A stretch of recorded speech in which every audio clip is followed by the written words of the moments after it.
Greetings, this is Greg. How much horsepower does the F-14A Tomcat have?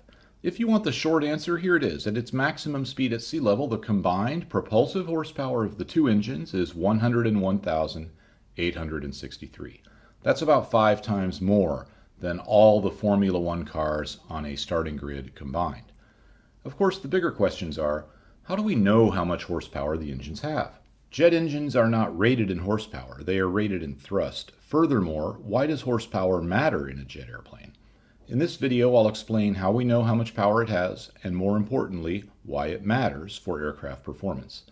Let's crack open Aerodynamics for Naval Aviators. If you're new to the channel, I use this book here a lot. It can be downloaded at no charge on the FAA's website, and of course it's in my Patreon section.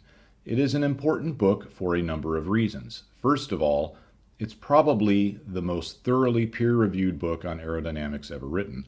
Second, it's the source document for aerodynamics in Federal Aviation Administration publications and on FAA pilot tests. So if your answer on an FAA written or oral test is in harmony with this book, you're going to be on solid ground. Also, I should mention that some civilian airlines pull questions from here for their pilot interview process.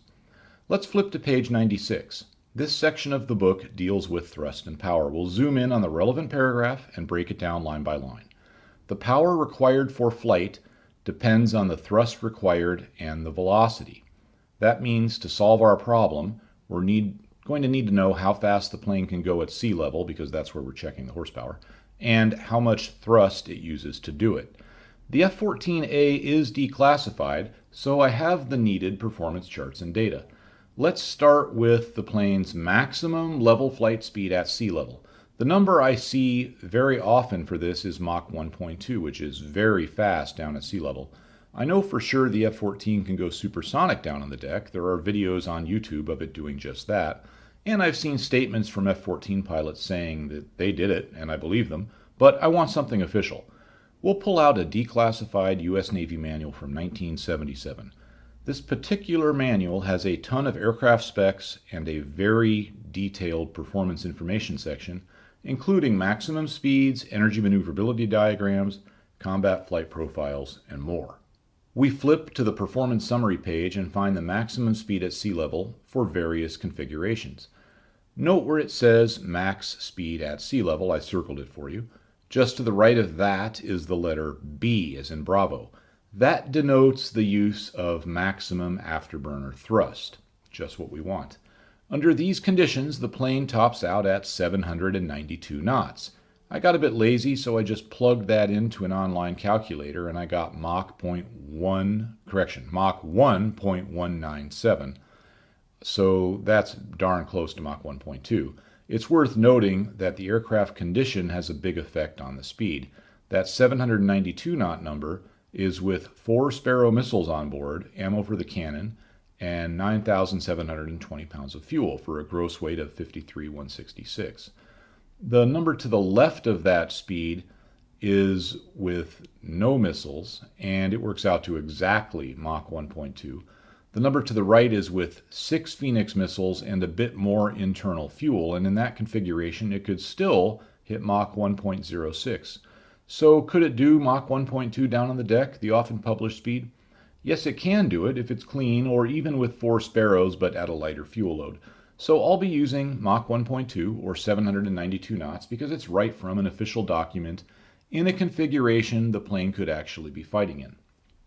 Just for fun, I fired up my F-14A in the digital combat simulator, loaded it up with 4 Sparrows, and set it up at exactly the same gross weight, and sure enough, it pegged out just about exactly at Mach 1.19 down on the deck. And once it got a little lower on fuel, it could touch Mach 1.2, even with the 4 Sparrows on board. What else do we need for our formula? Well, we need the engine's maximum thrust when it's in full afterburner. Back to the same Navy manual, and it shows 20,900 pounds of thrust for the F-14A from each TF30P412A jet engine. So that's the number I used. However, I'm not 100% sure it's the right number to use here. Let me explain. The manual gives that number as the rating for static thrust at sea level. In other words, It may be the rating for the engine itself in a stationary position mounted on a test stand, not necessarily as installed in the plane. I have in the F14A manual a different number. It shows 17,000 pounds of thrust in the afterburner. Actually, it shows 1,700, but that's clearly a misprint. And in the same paragraph, it makes it clear that they're talking about thrust as installed in the plane. However, this is from a very early F-14A manual. It's the preliminary manual used by the Grumman test pilots. It actually predates the plane's introduction to the fleet, so it could be that the thrust was bumped from 17,000 to 20,900 at some point. The bottom line here is, I'm not sure how much thrust this thing has, but I'm using 20,900 per side for the calculations for several reasons. First, it is the published number from the time when the plane was in service. Second, the F-14A has very efficient engine inlets, and the afterburner, which provides a big percentage of the thrust here, wouldn't be affected by engine installation. Last, there are slightly different dash numbers, 412 versus 412A, so I think the production plane had a bit more thrust via more afterburner as compared with the early prototypes. In any case, you're free to do the calculations using whatever number you want. I'm using 20,900. If someone is able to post a definitive source for the F-14A's thrust as installed in the airframe, I'll add it to the description.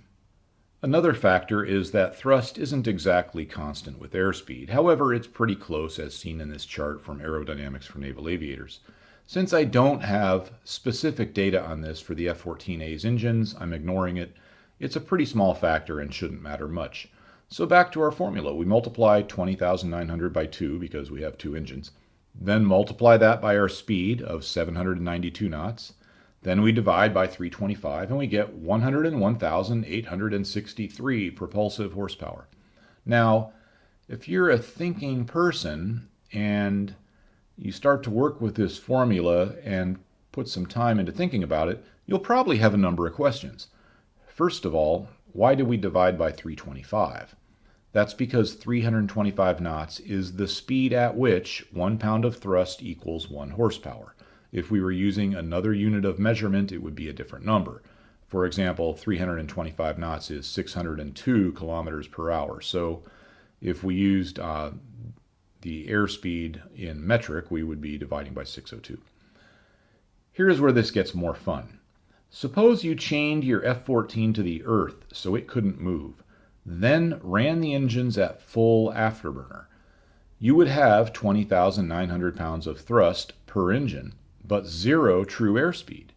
Use this formula and you find that the engines now provide 0 propulsive horsepower. This concept is hard for some people to get their heads wrapped around. I mentioned this in an earlier video, and the comment I got a lot was something to the effect of, it's moving air, therefore it has horsepower. No, it's moving air, therefore it has thrust. Thrust and horsepower are two different things, often confused, but two different things. And as we will see, this really matters for a plane like the F-14. We're going to have to talk about horsepower a little bit. Let's open up the Pilot's Handbook of Aeronautical Knowledge, which is another official and heavily peer-reviewed document. You can pause and read this if you want, but I'll go over it. The first 3 sentences make it clear that thrust and power are not the same thing, and that it's important to distinguish between them. Thrust is a force exerted on an object, and power is the term for the rate of performing work or energy transferred. Let's talk through this with some examples. If I walk up behind a car that has a parking brake on, it's a strong parking brake, and I push on the bumper with all my might, I'm providing some amount of force to it. This could be called thrust and could be measured in pounds of force or whatever unit of measurement you want. However, the car isn't going to move forward because I can't push hard enough to overcome that parking brake. So I'm providing thrust, but as far as the car's speedometer is concerned, I'm not doing anything. Although I'm creating a force, I am providing the car with 0 propulsive horsepower. About that term, propulsive horsepower, when talking about horsepower in cars or airplanes, we're talking about propulsive horsepower. Those two terms are effectively synonymous. In common parlance, everyone just calls this horsepower. For example, Dodge rates the 2022 Challenger RT at 375 horsepower. They're talking about the horsepower measured at the flywheel, not the total horsepower that the engine actually generates. The difference here is going to become clear. In an automotive piston engine, horsepower is calculated based on the torque at the flywheel at a specific crankshaft RPM. Unlike a jet engine, which provides thrust, a piston engine in a normal car provides torque to the flywheel. And then they bolt that flywheel to something and drive the drive shaft or transmission, depending on how the car is laid out. Now, as you can see via the formula, if there is no movement, i.e. 0 RPM, there can be no horsepower. Think about this. If you took a piston engine, hopefully one you don't care about for this example, lock the flywheel in place so it can't move, then set off a big charge of compressed air and fuel in the cylinder that has the piston on the power stroke, it will generate a huge amount of force or torque to try and move the flywheel. But in this case, it doesn't matter how much force you have. The engine will have 0 horsepower because the flywheel can't move, thus 0 RPM. So you can have a lot of torque and no horsepower. This is analogous to our Tomcat, which is chained to the ground. It can create plenty of thrust, but no propulsive horsepower. Let's talk a moment more about that term propulsive horsepower as compared with just plain horsepower.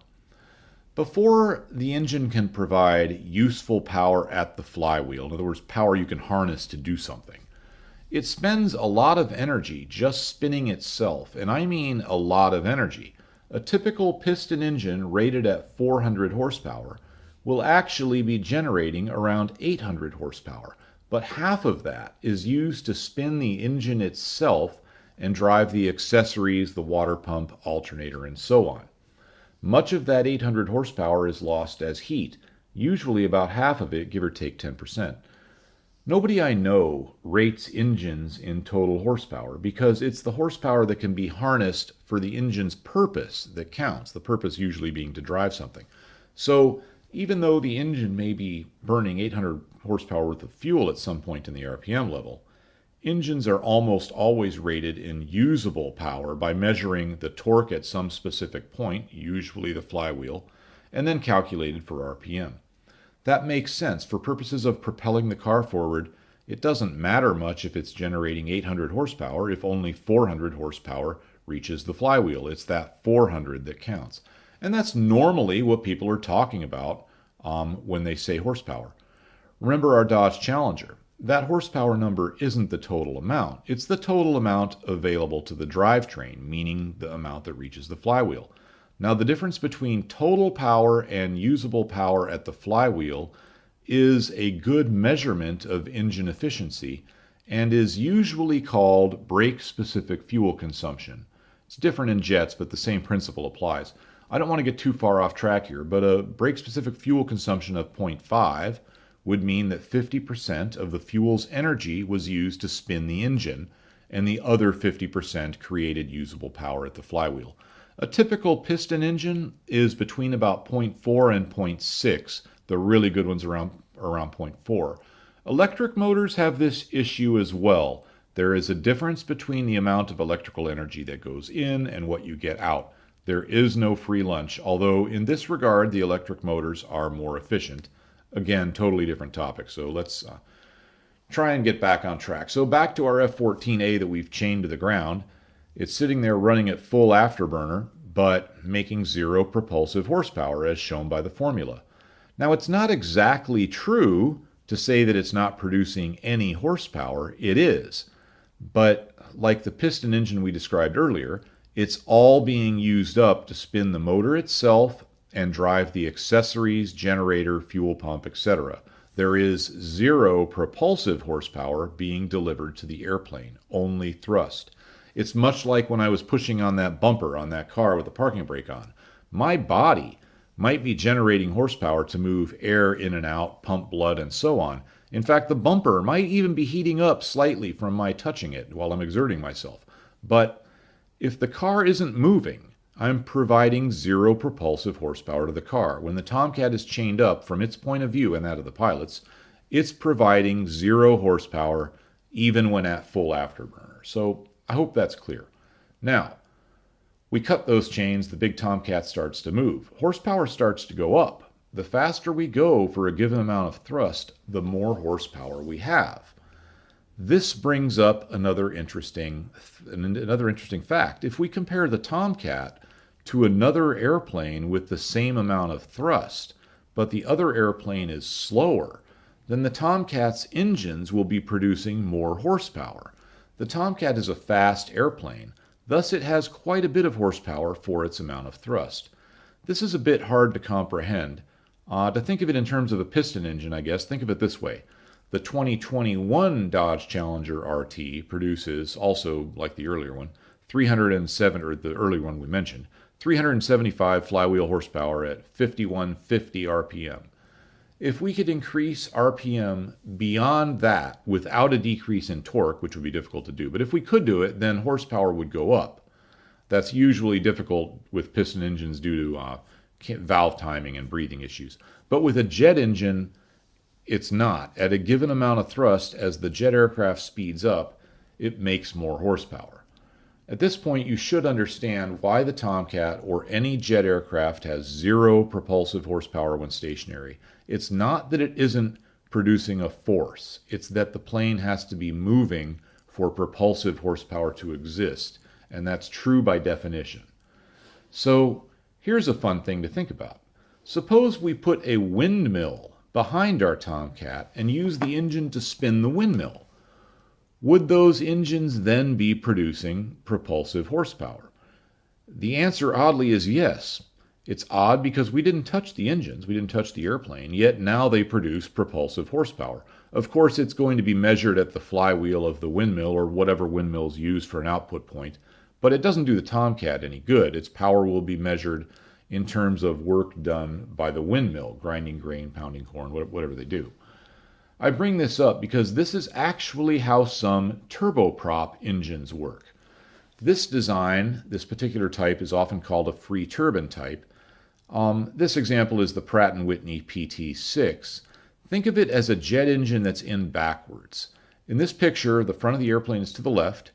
Air enters near the back of the engine on the right side, that section that's blue. It blows the thrust forward, so to the left in the picture, and that spins a turbine connected to a shaft.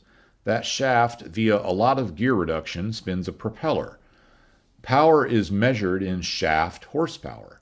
That is, the shaft that's connected to the free turbine, which is going to drive the gear reduction.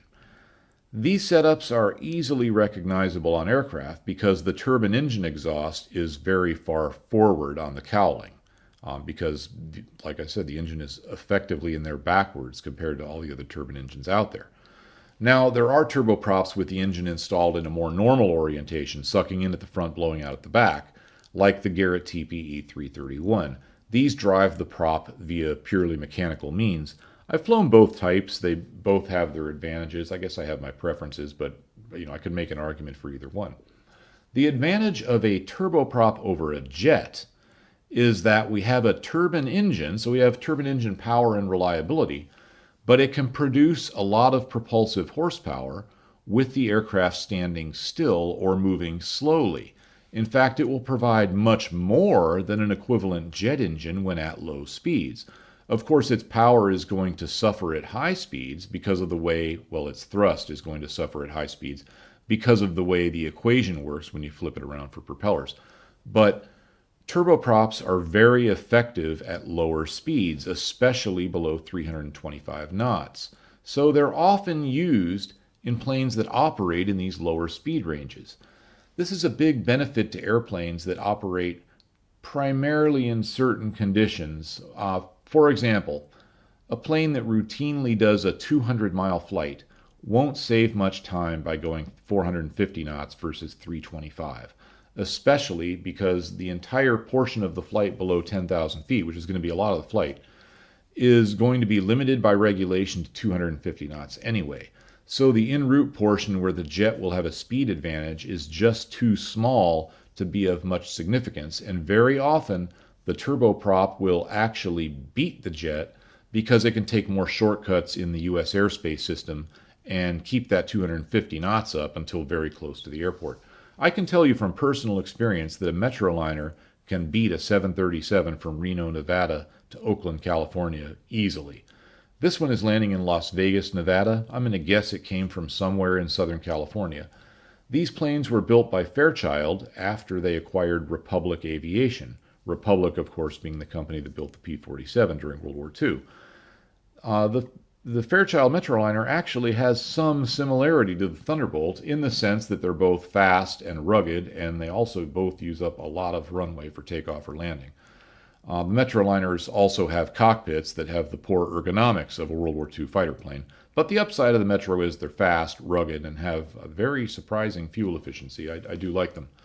Often turboprops are used on airplanes that need wing designs that allow them to operate off of short runways and at lower airspeeds. And since those wing designs intended for low speeds and short fields aren't going to be very efficient at high speeds, it makes sense to use a propulsion system that's efficient in a range where the plane will be flown.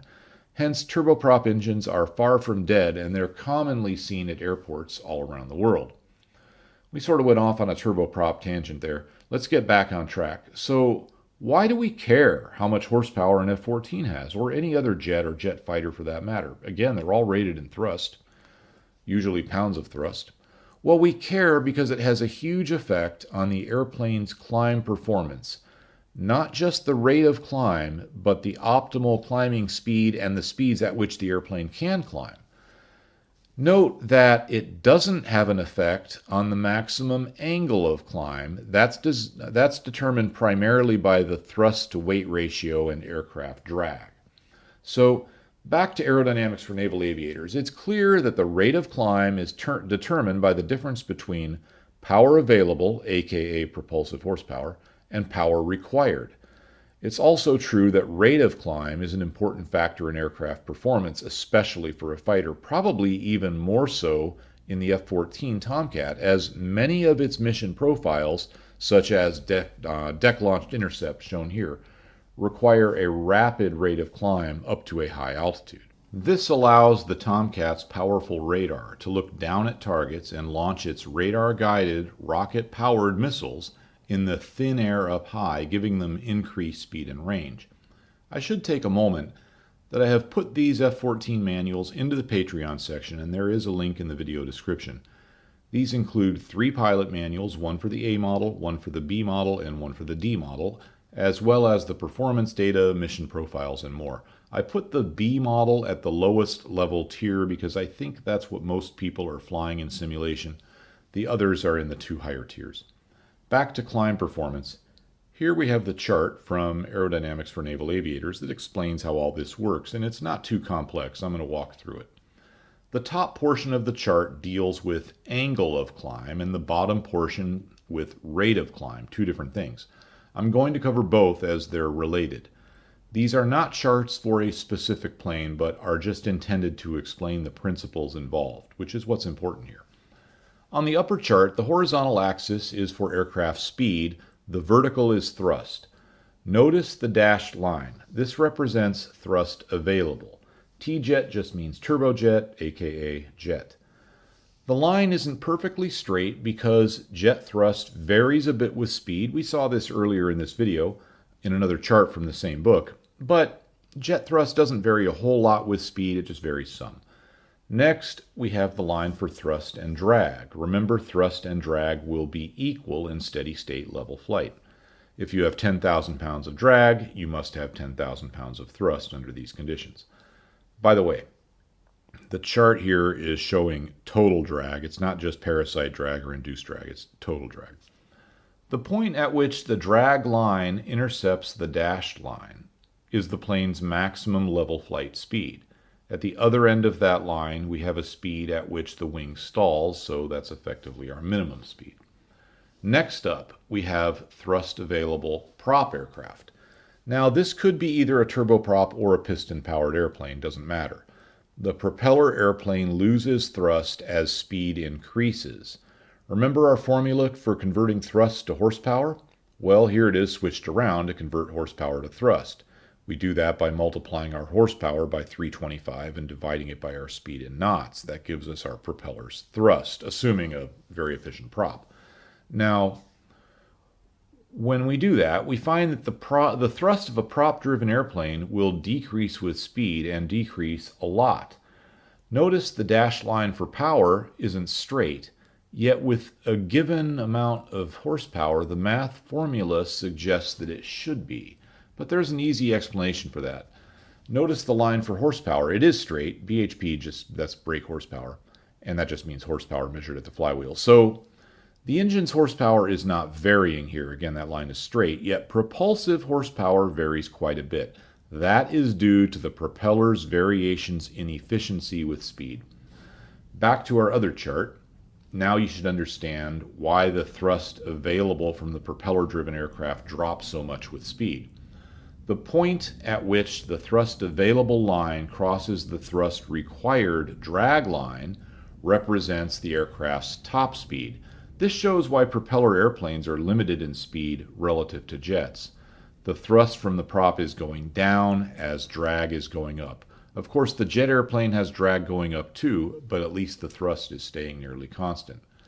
Of course, the flip side of this is that the prop plane has much more thrust available at lower speeds, as seen on this chart, which again is why turboprop airplanes are so popular for certain applications. So what does this have to do with climb? Well, the best angle of climb, aka the steepest possible angle that's sustainable, is a function of thrust, drag, and weight. If the thrust minus the drag divided by the weight is equal to 1, the plane can climb straight up, assuming the speed is high enough for the controls to have effect.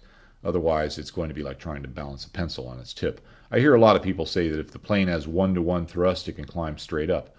Not meaning 1-to-1 thrust to weight ratio. But that's not true. It has to have more than that because it needs enough to counteract the drag at whatever the minimum speed for control is. Take a look at the math for the angle of climb. I don't normally do trigonometry at all, but SIN is math shorthand for SINE, sine. Just take the angle you want. Let's say we want to do a vertical climb. We're going to climb at 90 degrees. So enter 90 into your calculator, press the sine button, and the answer it's going to give you is the number 1. Now, as long as the plane's thrust minus the drag divided by the weight is equal to or greater than 1, it can climb at a 90-degree angle. Of course, very few planes can climb at a 90-degree angle. The best angle of climb for most airplanes is going to be at one specific airspeed. For a jet-powered airplane, that's going to be the point where there is the greatest difference between thrust available and thrust required, which will always occur at the minimum drag airspeed. For propeller airplanes, the best angle of climb also occurs where there is the greatest difference between thrust available and thrust required. However, that's always below the minimum drag airspeed because the power available curve, as seen in the diagram, is just shaped that way. There's just so much more thrust at low speeds, it offsets that little bit of extra drag that's to the left of the low drag point. That's about enough for angle of climb. Let's move on to rate of climb, which is what relates to horsepower and thus is really more relevant for this video. The bottom half of the chart is set up for rate of climb. Start off by looking at the power required line. It's shaped sort of like the thrust required or drag line in the upper chart, but know that power required is not the same and the curve of the line is different. Now, take a look at the power available lines for the jet and prop plane. The jet is represented by the dashed line. It increases rapidly with speed. Thus, the faster the jet goes, the more power it has, which I'm sure you understand at this point. Power available for the prop plane has an odd-shaped curve. As we saw earlier, even though the horsepower is constant, the prop efficiency causes this line to have sort of an odd shape. Now, the best rate of climb speeds are going to occur at the points where there is the biggest difference between power available and power required. This will tend to be pretty high at a speed in the jet and a relatively low speed in the prop plane, again, mostly because of the way the jet's power increases so much with speed, or decreases so much as speed drops off, I suppose you could say. If you want to do the math to determine the rate of climb, it's power available minus power required, divided by the weight, multiplied by 33,000. 33,000 is the factor which converts horsepower to feet per minute. If you're using a different unit of measurement for climb performance, you'll have to use a different number there. At this point, you should understand how to convert thrust to horsepower or vice versa. You should also understand why it's correct to say that a jet engine has 0 propulsive horsepower when standing still, which in common parlance is exactly the same thing as saying it has 0 horsepower, because nobody rates engines by the power they use to spin themselves or the required accessories like oil pumps and so on. You should also have a pretty good handle on how maximum angle of climb and maximum rate of climb speeds and performance are determined, and most importantly, understand why horsepower does matter in regards to jet fighter performance. It's actually possible for the F-14 Tomcat to have an inferior thrust-to-weight ratio as compared to some other fighters, while enjoying a superior power-to-weight ratio at very high speeds. So that's all I have on this subject. The next few aircraft videos I'll be releasing are going to be about World War II aircraft, but if you folks want more jet age stuff, and specifically the F-14, let me know. I have an interest in covering some of the odd aspects of the F-14 that I rarely, or at least in some cases never, see discussed on video. The F-14 is a very interesting airplane. Please consider joining my Patreon. I do provide a lot of manuals and documents so you can do further reading on these subjects, and of course I do my best to answer all the questions I get there.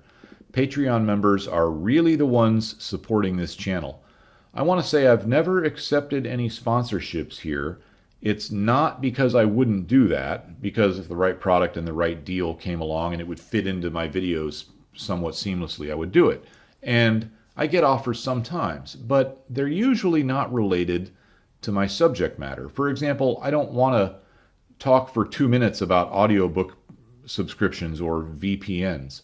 I just don't think they fit very well. And sometimes I do have discussions with people that do have a product that are a good fit, but for some reason or another it just doesn't come together. Either it's hard to fit into the video, or we can't come up with something, an equitable deal, let's say. Now, right now I'm going to violate a basic rule of making money on YouTube and talk about one such case. I am not receiving, I want to be very clear about this, I'm not receiving any compensation for this, so it's not an advertisement really, and I'm not asking for any compensation for this. And these people didn't ask me to do this. It was just completely just me to you. Because I think that this is a product that some of my viewers would be interested in hearing about. There's a company in Germany making home and office replicas of World War II aircraft items. These include posters, desktop displays, control sights, or correction, control sticks, gun sights. They have the German Revi gun sight. It's really cool. And most importantly, instrument panels, or I should say most impressively, instrument panels for the 109, Spitfire, P-51 Mustang. Judging by the pictures on their website, the realism of these panels is very high. Even the yellowing of the needles and indexes on the gauges looks just right. You might want to check it out at cockpitrockers.de. I like what they're doing, and I've really wanted to squeeze this into a video at some point, but it just never really fits. So I just decided to tack it on to the end of this video, and I don't think it really fits that well here. That's kind of part of why I put it on at the end. But I think maybe it's something that some of my viewers would be interested in. Anyhow, that's all I have for now. Have a great day. Goodbye.